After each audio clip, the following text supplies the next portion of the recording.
दुश्मन सिर्फ बॉर्डर के उस पार नहीं होता, घर के अंदर भी होता है। घुन दीमक बन के जीता है। शौर मूवी का ये जो क्लिप है ना, ये आपको मैं रियल वर्ल्ड में होता हुआ दिखाता हूँ। मॉडर्न डे का जो डेमोक्रेटिक वार है वो बंदूक, गोली, टैंक या फिर बॉम्ब से नहीं लड़ा जाता है। मॉडर्न डे का डेमोक्रेटिक वार लड़ा जाता है एनजीओ से, एक्टिविस्ट से और फॉरेन फंड्स से। क्या पता जिस न्यूज चैनल को आप फॉलो कर रहे हो, जिस जर्नलिस्ट को आप फॉलो कर रहे हो, जिस ट्विटर हैंडल को आप फॉलो कर रहे हो, वो आपके दिमाग में कब फॉरेन एजेंडा बिठा दे। तो आखिर पता कैसे करें कि कौन अनबायस्ड है और कौन बिका हुआ?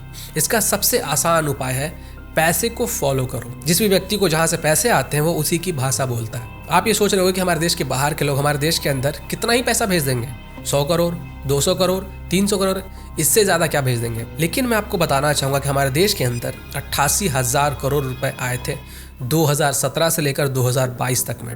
सिर्फ 5 सालों के अंदर 88,000 करोड़ बाहर से इंडिया में आए थे। और ये पैसे इंडिया में कैसे आए आपको पता है? एनजीओ के जरिए। अगर सिर्फ 5 सालों में बाहर से इंडिया के अंदर इतना सारा पैसा आया एनजीओ के जरिए, तो आप सोचो कि पिछले 70 सालों में कितना पैसा आया होगा। हमारे देश के बाहर के लोगों ने हमारे देश के अंदर कितने लोगों को खरीदा होगा। अगर मैं आपको सिर्फ एक साल का आंकड़ा बताऊं तो 2021 से 2022 के बीच में इंडिया के अंदर टोटल 22,000 करोड़ रुपए एनजीओ के जरिए आए थे। अगर ये एनजीओ सही से इस पैसे को यूज करते तो इतने सालों से आज इंडिया में कोई बच्चा अनएजुकेटेड नहीं होता। लेकिन ये एनजीओ हमारे देश के अंदर जो हाफ अंग्रेज है उनको खरीदते हैं ताकि ये गोरे लोगों की चाट सके। इन लोगों के लिए एजुकेशन का मतलब होता है वो व्यक्ति जिसको इंग्लिश बोलने आता है। चलिए इसको थोड़ा और एक्सप्लेन करके बताता हूँ। इन एनजीओ को फंडिंग मोस्टली वेस्टर्न सोर्सेज से आता है, जिसमें कि जो टॉप के नाम है वो है फोर्ड फाउंडेशन, बिल और मेलिंडा गेट्स फाउंडेशन और ओपन सोसाइटी फाउंडेशन, जिसको कि जॉर्ज सोरस रन करता है। और इस जॉर्ज सोरस को तो कौन नहीं जानता है। X.com जो कि पहले ट्विटर हुआ करता था,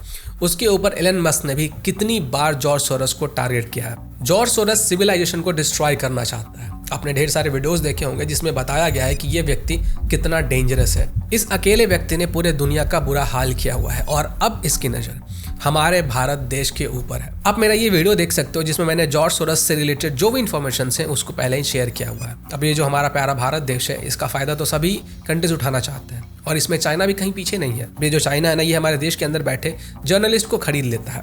आपको वो न्यूज क्लिक वाला तो किस्सा याद ही होगा। चलो इसका थोड़ा सा रिकैप मैं आपको दे देता हूँ। 5 अगस्त 2023 को द न्यूयॉर्क टाइम्स ने फॉरेन फंडेड बहुत सारे लोगों का वेब एक्सपोज किया, जिसमें कि मेन आदमी है American businessman Neville Roy Singham, जो चाइना के नैरेटिव को इंडिया में चलाता है। लद्दाख और अरुणाचल को इंडिया का हिस्सा ना दिखाना, जॉर्ज सोरस को इंडिया में व्हाइट वॉश करना, ये सभी इसके कुछ एग्जाम्पल्स हैं। नेविल रॉय के लिए इंडिया के अंदर काम करता है न्यूज क्लिक का फाउंडर प्रबीर पुरकायस्थ, और ये Prabir Purkayastha DigiPub news India foundation का वाइस चेयरमैन भी है। बेसिकली ये जो डिजीपब है वो एक एसोसिएशन है और इसके अंदर बहुत सारे मीडिया आते हैं, जैसे कि द क्विंट, द वायर, स्क्रॉल.इन और क्लिप कटवे का अल्ट न्यूज। अब इनके बारे में मुझे ये बताने की जरूरत नहीं है कि इनका जो एंटी इंडिया और एंटी हिंदू नैरेटिव है, ये किस तरीके से ये लोग अपने जर्नलिज्म में पंप करते हैं। इन सभी के इस कारनामे के बारे में मैं आपको अक्सर अपने वीडियोस में बताता रहता हूँ। चाइना के सीसीपी और अमेरिका में जॉर्ज सोरस के एनजीओ इंडिया के पीछे हाथ धोकर पड़े हैं। इनका जो एंटी हिंदू एजेंडा है ना, वो मैं आपको कुछ एग्जांपल्स के थ्रू समझाने की कोशिश करता हूँ। सबसे पहला एग्जांपल है अक्षय पात्रा केस। अगर आप लोगों को नहीं पता तो मैं आपको बता दूं कि अक्षय पात्रा इस्कॉन का ही एक हिस्सा है, जो कि गवर्नमेंट की हेल्प से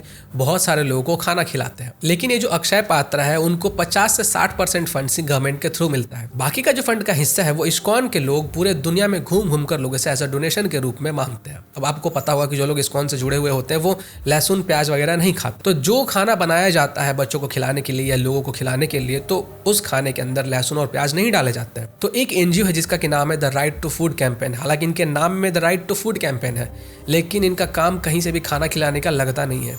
तो ये जो एनजीओ है, इसने अक्षय पात्रा ऑर्गेनाइजेशन के ऊपर ये इल्ज़ाम लगाया कि अक्षय पात्रा जो खाना लोगों को खिलाते हैं उसमें कोई टेस्ट नहीं होता है, क्योंकि उसमें लहसुन और प्याज का इस्तेमाल नहीं किया जाता है। मतलब एक एनजीओ जो कि 17 लाख लोगों की भूख मिटा रहे हैं, 17 लाख लोगों की जिंदगी बचा रहे हैं, उनके ऊपर ये कमेंट करते हैं कि उनके खाने में तो स्वाद ही नहीं है। इस चीज से आप आइडिया लगा सकते हो कि ये लोग कितने एंटी हिंदू है। दूसरा एग्जाम्पल है सबरीमाला केस। अब सबरीमाला केस में ये हुआ था कि एक एनजीओ था जिसका नाम था मनी थी, और ये लोग ये कंप्लेन करते हैं कि इस मंदिर के अंदर महिलाओं को नहीं जाने दिया जाता है और इसलिए महिलाओं के साथ भेदभाव हो रहा है। इन लोगों को वो 6 लाख मॉस्क नहीं दिखा जिसमें कि किसी भी मुस्लिम या फिर गैर मुस्लिम महिला का जाना अलाउड नहीं है, लेकिन इन्होंने हमारे एक मंदिर को ढूंढ कर उसके खिलाफ प्रोटेस्ट किया। और इस मंदिर के अंदर औरतों का जाना इसलिए अलाउड नहीं था क्योंकि ये ब्रह्मचर्य मंदिर था। अब इसके बारे में जो हमारे साईं दीपक जी है वो बहुत अच्छे से एक्सप्लेन करते हैं, जरा इनको सुनिए।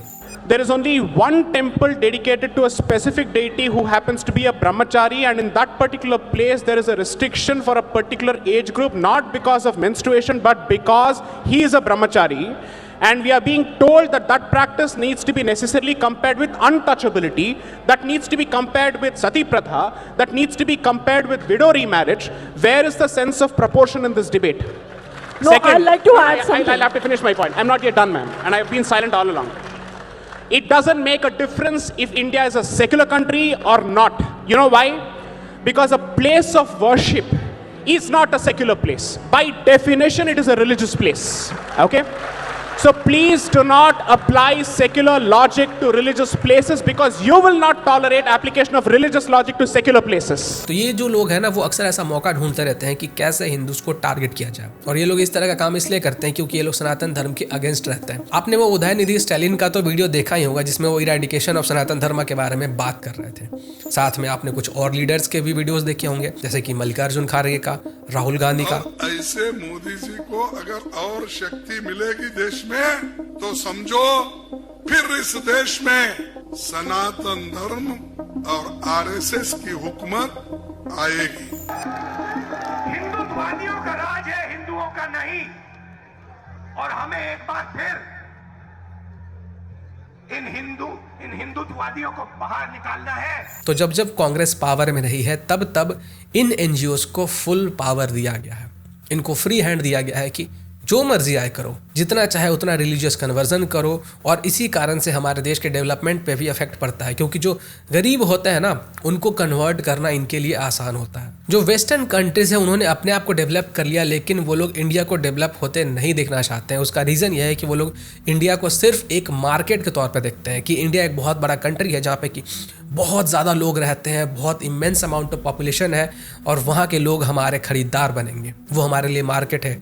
और अगर वो डेवलप हो गया तो फिर हमारा मार्केट खत्म हो जाएगा, हमारा प्रॉफिट खत्म हो जाएगा, हमारा बिजनेस चौपट हो जाएगा। और इसलिए वो लोग नहीं चाहते हैं कि हमारा देश कभी भी डेवलप करे, और इसलिए ये लोग एनजीओस के थ्रू और अलग अलग तरीकों से हमारे देश में पैसा भेजते हैं ताकि रिलीजियस कन्वर्जन हो। इस तरीके से हमारे कल्चर को अटैक किया जाए, डेवलपमेंट पे अटैक किया जाए, क्योंकि हमारे देश के अंदर पहले भी पोटेंशियल था और अभी भी पोटेंशियल है कि हम लोग विश्व गुरु वापस से बन सकते हैं। इन्होंने हमारे देश को कमजोर करने के लिए हमारे देश के बिजनेसमैन को भी अटैक किया। किसी भी देश को कमजोर बनाने के लिए सबसे आसान उपाय होता है कि उसकी जो इकोनॉमी है उसको कमजोर कर दो। इकोनॉमी कमजोर करने का सबसे आसान उपाय होता है कि जो वहाँ के बिजनेसमैन है उनको अटैक करो। जब बिजनेसमैन ढंग से काम ही नहीं कर पाएंगे, उनके स्टॉक्स गिरेंगे, तो ढंग से इन्वेस्टमेंट्स नहीं होंगे देश में, इन्वेस्टमेंट्स नहीं होंगे तो लोगों को रोजगार नहीं मिलेगा, रोजगार नहीं मिलेगा तो देश के जीडीपी में कंट्रीब्यूशन कम होगा, कम कंट्रीब्यूशन होगा तो हमारे देश का डेवलपमेंट कम होगा। अब हमारा जो नेक्स्ट एग्जांपल है वो हिंडनबर्ग का रिपोर्ट और अडानी के ऊपर अटैक। जनवरी 2023 में हिंडनबर्ग फर्म एक रिपोर्ट पब्लिश करती है जिसमें वो सबसे बड़े कॉर्पोरेट स्कैम के एलिगेशन लगाते हैं। हिंडनबर्ग ने एक रिपोर्ट पब्लिश किया और उस रिपोर्ट के पब्लिश होते ही अडानी के जो शेयर्स थे वो गिरने शुरू हो गए, और इस कारण से अडानी को तो लॉस हुआ ही हुआ, साथ में हमारे देश को भी लॉस हुआ, हमारे देश को जो इन्वेस्टर्स थे उनको भी लॉस हुआ, और हमारे देश से बहुत सारे इन्वेस्टर्स ने अपना पैसा निकाल भी लिया। इसमें इनका फायदा ये हुआ कि इन्होंने अपने रिपोर्ट को पब्लिश करने से पहले ही जिन जिन लोगों से इन्होंने पैसे ले रखे थे उनको पहले ही बता दिया कि हमारे रिपोर्ट पब्लिश करने से पहले ही आप अपने शेयर्स को बेच दो। जैसे ही हम रिपोर्ट पब्लिश करेंगे अडानी के शेयर्स गिरेंगे, अडानी के शेयर्स जैसे ही गिरेंगे आप उस शेयर को वापस से खरीद लेना, और फिर जब वापस अडानी के शेयर्स ऊपर जाएंगे तो आप उसको बेचकर तुरंत मोटा पैसा कमाना। और इसलिए अडानी के ऊपर फेक एलिगेशंस लगाए गए और रिपोर्ट पब्लिश किया गया। रिपोर्ट पब्लिश होने के साथ ही अडानी के शेयर्स नीचे गिरे, अडानी का भी लॉस हुआ, हमारे देश का भी लॉस हुआ, इन्वेस्टर्स का भी लॉस हुआ। और जो एलिगेशंस अडानी के ऊपर लगाए गए थे, सुप्रीम कोर्ट ने उन सभी एलिगेशंस को खारिज कर दिया और सेबी को कहा कि आप इस मामले की जांच करो और इसके ऊपर रिपोर्ट पब्लिश करो। जब सेबी ने अपना रिपोर्ट पब्लिश किया तो सुप्रीम कोर्ट ने इस पूरे मामले में अडानी को क्लीन चिट दिया, और अडानी के शेयर्स अभी वापस से पहले से भी अच्छे लेवल पे आ चुके हैं। और आप सोचो कि इसमें लॉस किसका हुआ? हमारे देश की जनता का हुआ। जिन लोगों ने अडानी में पैसे लगाए हुए थे उनका लॉस हुआ। फायदा किन का हुआ? हमारे देश के बाहर बैठे हुए जो लोग थे जिन्होंने शॉर्ट सेलिंग किया उनको फायदा हुआ। जिन लोगों को उन्होंने खरीदा हुआ था हमारे देश के अंदर उनको फायदा हुआ। इसके बाद सितंबर में वापस से अडानी को टारगेट किया गया बाय OCCRP। अब ये जो OCCRP है इसको फंडिंग जॉर्ज सोरस के ओपन सोसाइटी फाउंडेशन से ही आता है। आपने बहुत सारे ऐसे कांग्रेस के लीडर्स को देखा होगा जिन्होंने OCCRP के रिपोर्ट को लेकर बहुत हंगामा मचाया था। जोर जोर से चिल्ला कर ये कह रहे थे कि जो OCCRP की रिपोर्ट आई है उसके ऊपर सुप्रीम कोर्ट अडानी को क्यों कुछ नहीं बोलता, क्यों इसके ऊपर से भी जांच छानबीन नहीं कर रही है। जब छानबीन हुई, जांच हुई तो सुप्रीम कोर्ट ने अडानी को क्लीन चिट दिया। सुप्रीम कोर्ट का कहना था कि हम ऐसे किसी फॉरेन मीडिया की बात क्यों माने जो कुछ भी बुलशिट अपने रिपोर्ट में लिखता रहता है। क्या सेबी को सिर्फ एक यही काम रह गया है कि वो बाहर के छापे हुए मीडिया में जो चीज़ें चल रही हैं उसके ऊपर इन्वेस्टिगेशन करे? क्या सेबी अब जर्नलिस्ट के छापे हुए रिपोर्ट्स को सीरियसली मानकर उसके ऊपर छानबीन करेगा? तो सुप्रीम कोर्ट ने और सेबी ने हर बार अडानी को क्लीन चिट दिया, लेकिन इन लोगों ने बार बार अडानी को अटैक करके हमारे देश की इकोनॉमी को कमजोर करने की कोशिश की। एक टाइम था जब ब्रिटिशर्स ने दुनिया भर के मैक्सिमम पोर्ट्स को अपने कब्जे में कर रखा और इन पोर्ट्स को अपने कब्जे में करने के बाद ही उन्होंने बड़े बड़े देशों को कॉलोनाइज कर लिया था। और ये सेम टेक्निक अभी फिलहाल चाइना अपना रही है।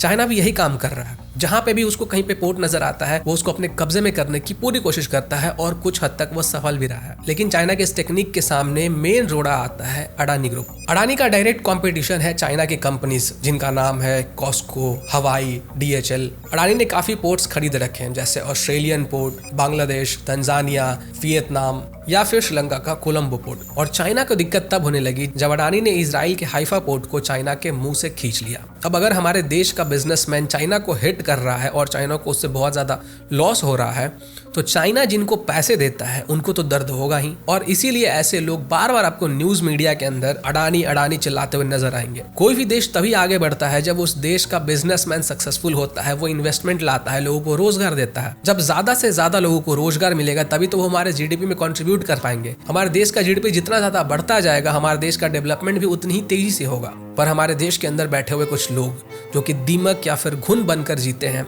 वो हमारे देश को ही अंदर से खोखला करने में लगे हुए हैं। और अब तक आपको समझ में आ चुका हो कि हमारे देश के अंदर कुछ जो स्पेसिफिक लोग हैं वो क्यों अडानी को बार बार अटैक करते हैं या फिर कैसे वो लोग बाहर के जो ताकतें हैं उनके साथ मिलकर उनके साथ कोलैबोरेशन करके हमारे देश को कमजोर करने की पूरी कोशिश करते हैं। हमारे देश में रहते हैं, हमारे देश की खाते हैं और बाहर से पैसे लेकर हमारे देश को ही ये लोग अटैक करते हैं। अगर आप लोग इनके एक्टिविटीज को ध्यान से देखोगे तो आपको एक पैटर्न नजर आएगा कि ये लोग उसी मुद्दे को उठाते हैं जिससे कि इंडिया का लॉस हो, जिससे कि इंडिया के डेवलपमेंट में रोड़ा है। और इनके इन सभी स्टेप्स को देखकर आप समझ सकते हो कि इनका जो इंटेंशन है वो क्या है, ये किन से पैसे लेते हैं और किन का गुणगान करते हैं।